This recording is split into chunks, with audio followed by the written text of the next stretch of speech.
বন্ধুরে হযরতে সাহালকে আবার ওই চোরা বেটাটা ডাক দিয়া বলে, ও হুজুর গো, এত সুন্দর করে নামাজ পড়েন গো, আপনার নামাজ পড়া দেখে আমার কাছে বড় ভালো লেগেছে হুজুর, আমি আপনার মতো করে সুন্দরভাবে নামাজ আদায় করতে চাই। ডাক দিয়ে কয়, বাবা যেহেতু তুমি নামাজ আদায় করতে চাও, আসরে আমার সঙ্গে নামাজ আদায় করবা। এবার ওই চোরা ব্যক্তিটাকে সামনে আইনা লক্ষ্য করে দেখেন, তার পুরা মুখের মধ্যে কেমন জানি এলোমেলো দেখা যায়। ডাক দিয়ে কই, রে চোর, এই চোর ব্যক্তি, তুমি কি তোমার নিজের কোনো মূল্যবান নাম সম্পর্কে ধারণা রাখো? না না না, আমি কোনো মূল্যবান নাম সম্পর্কে ধারণা করি না। আয় রে আয়, নামাজ আদায় করার জন্য নামাজের একমাত্র সাবিটার নাম হলো অজু। ওই অজুটা তোমারে আমি আগে বানাইয়া দেই।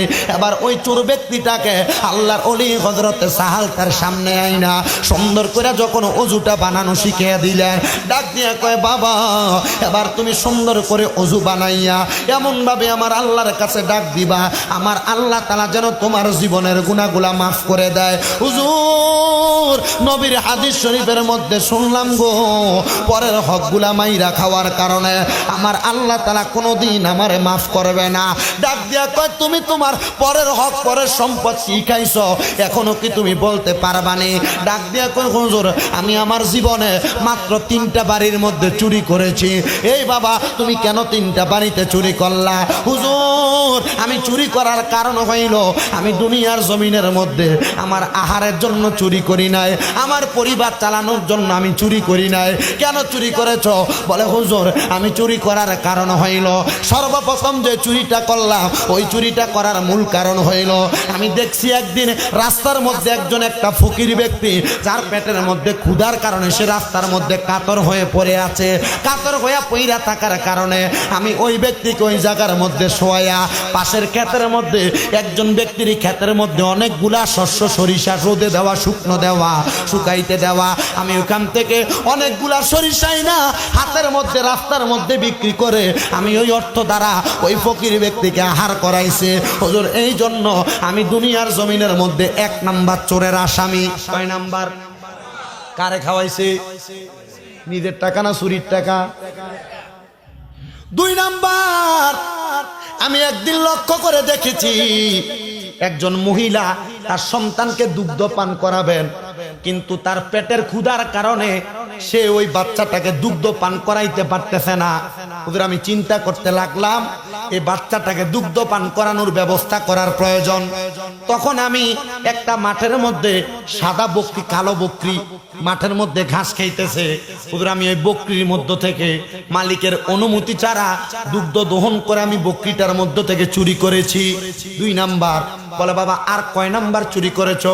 হুজুর, আমি 3 নাম্বার যেই চোর, ওই চোরের কথা যদি আমি আপনারে বলি, আপনি হয়তো আমারে কোনো কিছু বলবেন না, তবে চুরি করার কারণে আমার আল্লাহ তাআলা আমারে অন্ধকার কবরে যাওয়ার পর রহমতের ফেরেশতা দিয়া মার দিবে।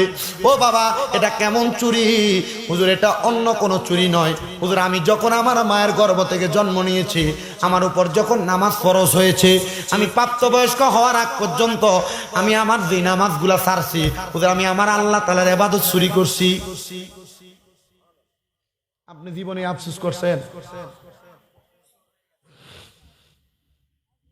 হুজুর, আমি 3 নাম্বার চুরিটার জন্য বড় আফসোস করি, তবে আমি জানি আমার আগের 2টা চুরির জন্য আমার আল্লাহ তাআলা আমার শাস্তি মওকুফ দিতে পারে। ডাক দিয়া কয়, রে আল্লাহর বান্দা, তুমি যে জায়গায় যার বকরির মধ্যে থেকে বকরির দুগ্ধ চুরি করেছো, যার সরিষা চুরি করেছো, ওই বকরিওয়ালা এবং সরিষাওয়ালার সন্ধান তুমি পাইবানি। হুজুর, আমি যাইতে হবে এখান থেকে ইয়ামেন দেশ পর্যন্ত। যাও না, অসুবিধা কি? তুমি মাপটা নিয়ে আসো, তাইলে তোমার অজুও কামে লাগবে, নামাজও কামে লাগবে। আর নচেত তোমার নামাজও কাজে লাগবে না, অজুও কাজে লাগবে না। ডাক দিয়া কই, হুজুর, আপনি অনুমতি প্রদান করেছেন, আমি রওনা করলাম। যাইতে যাইতে সামদেশ পর্যন্ত যাইয়া যেই ক্ষেতের মধ্য থেকে তিনি সরিষা চুরি করেছেন, উনি বলে, আল্লাহর কসম রে, আমি দীর্ঘ 9 মাস আগে সামদেশের মধ্য থেকে আমি সরিষা চুরি করেছি। ওই সরিষাগুলা আমি 9 মাস পরেও দেখছি ওই ক্ষেতের মধ্যে শুকানো দেওয়া। কয় মাস? হুজুর আমার চিন্তা হইল এখানে কি কোনো বৃষ্টিপাত হয় নাই, আর এই সরিষাগুলাকে কি কেউ এখান থেকে নিয়ে যায় নাই? হঠাৎ করে আমি দেখলাম এই সরিষার মালিক সরিষার কাছে আগমন করছে সন্ধ্যাবেলা। আমি জিজ্ঞাসা করলাম, এই মালিক আপনার সরিষাগুলো এখানে পড়ে আছে, আপনি যে আপনার সরিষাগুলা ফেলে দিয়ে চলে গেছেন, আমি এখান থেকে কিছু সংখ্যক সরিষা নিয়ে এখান থেকে আমি বিক্রি করে দিয়েছি। মালিক আলহামদুলিল্লাহ। মালিক কি কয়? আরে কি বলেন? বলে হ্যাঁ। তা আলহামদুলিল্লাহ বলার কারণ? বলে আমি সরিষাগুলো এখানে আমার জন্য রাখি নাই, শুকাইতেও দেই নাই। আমি সরিষাগুলা দেওয়ার কারণ হইল আল্লাহ তাআলার অসংখ্য উড়নেওয়ালা প্রাণী আছে যারা তাদের খাদ্য সংগ্রহ করতে পারে না মরুভূমিতে। আমি এই পানিগুলা যেন এই সরিষাগুলা খাইয়া তাদের জীবিকা নির্বাহ করতে পারে, এই জন্য এগুলা শুকাত দিছি। তো তুমি কেন সরিষা নিলা? তুমি কি অভাবী? না আমি অভাবী না। তাহলে কেন সরিষাগুলা নিলা? হুজুর তবে আমি এখান থেকে সরিষা নিয়ে একজন অভাবী পাগলকে আমি আহার দিছি। কোন অভাবী? বলে একজন ব্যক্তি খাবার খাইতে পারে না, পেটের ক্ষুধায় ফকির অবস্থায় রাস্তার মধ্যে মিসকিন পড়ে আছে। হুজুরের সরিষা বিক্রি করে আমি তাকে তার আহার যোগান দিয়েছি। ও মালিক আপনি বলেন আমারে মাফ করবেন নি? উনি বলে পশু পাখিরে আহার করানোর চাইতে আমার আল্লাহ তাআলা আরো 7 গুণ বেশি মানব জাতিকে আহার করানোর বেশি সওয়াব দান করে। তুমি তো ভালো কাজ করেছো, তবে তোমার কাছে আবদার হইল তুমি আমাকে এই সওয়াবের কিছু অংশ দিবা, শুধু নিয়ত করো। উনি ডাক দিয়ে বলে, হুজুর আমি আপনার এখান থেকে যখন সরিষা নিয়েছি আমি তখন এ নিয়ত করে নিয়েছি এই সরিষা বিক্রি করে যে আহার আমি এই ফকিরটাকে করাবো, এই ফকির যে আহার করবে এই আহারটা করার কারণে আমার আল্লাহ তাআলা যে সওয়াব দিবে, নেক দিবে, এই নেক যেন সরিষার মালিক পাওয়া যায়। হুজুর আমার 1 নাম্বার চুরি। এবার আমি সামদেশ থেকে আমেন পর্যন্ত রওনা করলাম। আমি ওইখানে যে দেখি যে দুগ্ধ আমি দহন করেছি যেই বকরির মধ্য থেকে, ওই বকরির মালিক ওই বকরির দড়িতে ধরে দাঁড়িয়ে আছে। আমি বকরির মালিককে প্রশ্ন করলাম, এ মালিক এই বকরিকে আপনার? বলে হ্যাঁ। বলে তাহলে আপনার বকরিটা এখানে আজকে কতদিন? বলে টানা 9 মাসের উপরে। তা আপনার বকরি যে এখানে পড়ে আছে আপনি বলেন না আমারে কি একটু একটা প্রশ্নের উত্তর দিবেন? বলে কি? বকরিটা আপনি এখানে কেন দিয়ে গেছেন? বলে বকরি যেন এখান থেকে তার আহার যোগান দিতে পারে।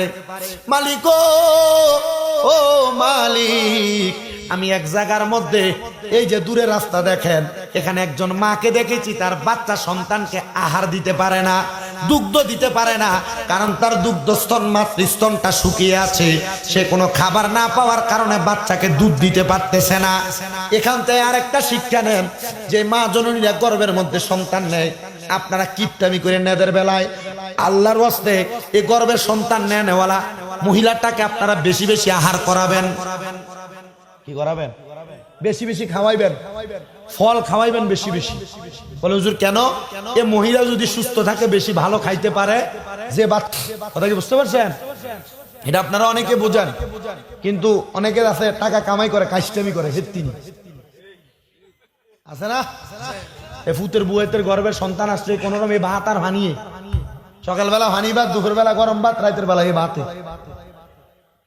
গর্ভে ধারণ করেনেওয়ালা মহিলাদেরকে একটু ভালো খাবার খাওয়াবেন, দরকার আছে নি? হুজুর আমি ওই বাচ্চাটাকে দুগ্ধ পান করানোর জন্য আপনার ছাগলের মধ্য থেকে দুগ্ধ দহন করে আমি এই দুগ্ধই মহিলাটাকে খাইতে দিছি, যেন মহিলা তার বাচ্চাকে দুগ্ধ পান করায়। আলহামদুলিল্লাহ। মালিক কি কয়? আলহামদুলিল্লাহ। হুজুর আপনার অনুমতি ছাড়া আমি আপনার ছাগলের দুগ্ধ দহন করেছি, আপনি বললেন আলহামদুলিল্লাহ। উনি ডাক দিয়া কয়, হে আল্লাহর বান্দা শোনো রে, আমি আমার আল্লাহ তাআলার কাছে নিয়ত করেছি, আমার আল্লাহ তাআলা যদি আমার এই অসুস্থ ছাগলটাকে, অসুস্থ বকরিটাকে সুস্থ করে দেয়, আগামীবার এই অসুস্থ ছাগলের যে বাচ্চা জন্মগ্রহণ করবে, এ বাচ্চাগুলা আমি আল্লাহর রাস্তার মধ্যে সদাকা করে দিব। আল্লাহর কসম রে, এই বাচ্চাগুলা জন্ম নিয়েছে, আমি ওই বাচ্চাগুলারে আরো 7 মাস আগে সদাকা করে দিয়েছি, কিন্তু সদকা করার পরে এই দুগ্ধগুলা, এই বকরিটার দুধ তো পান করার মালিক ওই বাচ্চাগুলা। যেহেতু বাচ্চাগুলা সৎকার ছাগল, এই সৎকাওয়ালা ছাগল যেই দুধ পান করত, ওই দুধ তুমি ওই মহিলাটারে খাওয়াইছ। আল্লাহর কসম, এই আমল নামার সৎকার সওয়াব তোমার আমল নামায় যেমন যাবে, আমি মালিকের আমল নামায় তেমন যাবে। আপনি চিন্তা করছেন, ছাগল অসুস্থ হয়ে গেছে, নিয়ত করছে কি, আল্লাহ আমার এই ছাগল, এই বকরি যদি সুস্থ হয়ে যায়, পরবর্তীতে যে বাচ্চা দিবে, এই বাচ্চা আমি তোমার রাস্তায় সদকা করে দিব। একটা হইলে একটা, দুইটা হইলে দুইটা। মারহাবা কোন বর্ণনাকারী বলতেছে আল্লামা ফরিদুদ্দিন আত্মার রহমতুল্লাহ আলাইহি, ওই ছাগলের নাকি 3টা বাচ্চা হইছে একসাথে। আলহামদুলিল্লাহ পড়ে না কেন? আপনি কোন কাজে সৎকার নিয়ত করবেন, আপনার এটার মধ্যে বরকত বাড়বে।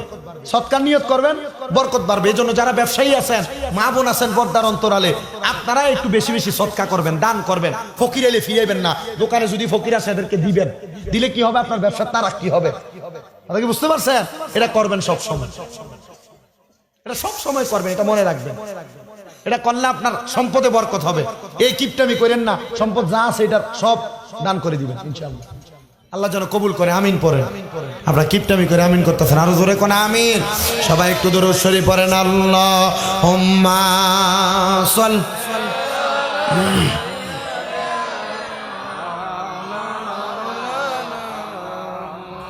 ওয়া আলা আলিহি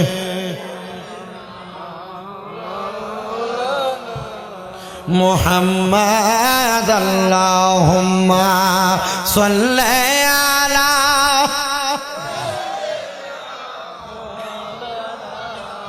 মুহাম্মাদ ওয়া আলা আলি সাইয়্যিদিনা। ভালোবাসার জায়গা মদিনা, ভালো লাগার জায়গা মদিনা, বলেন ভালোবাসার জায়গা মদিনা, ভালো লাগার জায়গা মদিনা, বলেন ভালোবাসার ভালো লাগার জায়গা মদিনা। এত সুন্দর জায়গা কোথাও দেখি না, এত সুন্দর জায়গা কোথাও দেখি না, সাজিয়েছেন দয়াল রাব্বানা, ভালোবাসার জায়গা মদিনা, বলেন ভালোবাসার জায়গা মদিনা, ভালো লাগার জায়গা মদিনা, বলেন ভালোবাসার ভালো লাগার মদিনা শরীফে দয়ার খাজিনা, মদিনা শরীফে দয়ার খাজিনা, আশিকে ছাড়া অন্য বোঝে না, ভালোবাসার জায়গা মদিনা, বলেন ভালোবাসার জায়গা মদিনা, ভালো লাগার জায়গা মদিনা। আল্লাহুম্মা সাল্লি আলা মাওলানা মুহাম্মদ ওয়া আলা আলি সাইয়্যিদিনা। আমার পশ্চিম বসন্তপুরের বাবাজিরা বন্ধুরা গো, ওই সাখাল ডাক দিয়া কয়, আমি যখন এবার সুন্দর করে এবার ওই ব্যক্তিটার কাছ থেকে বকরির দুগ্ধের মাপটা নিলাম, নেওয়ার পরে আমি যাইতে যাইতে আমার ওস্তাদের কাছে গেলাম, যা ডাক দিয়া বললাম, ওস্তাদ গো, আমি তো আমার সকল চুরির মাপ নিছি, কিন্তু আমার এবাদতের চুরির মাপ তো আমি নিতে পারতেছি না। এবার ডাক দিয়া কয়, বাবারে, এবাদতের চুরির মাপ আমার আল্লাহ তাআলা চাইলে বান্দাকে মাফ করে দিতে পারে। তুমি তো হাক্কুল ইবাদ নষ্ট করেছিলা, বান্দার হক নষ্ট করেছিলা, বান্দার হক আমার আল্লাহ কোনোদিন মাফ করে না। বান্দার হক করেনি করেনি কোন সময় মানুষের হক মেরে খাওয়ার চিন্তা আইবনি ওজনে কম দেন যারা সাবধান কথা বুঝতে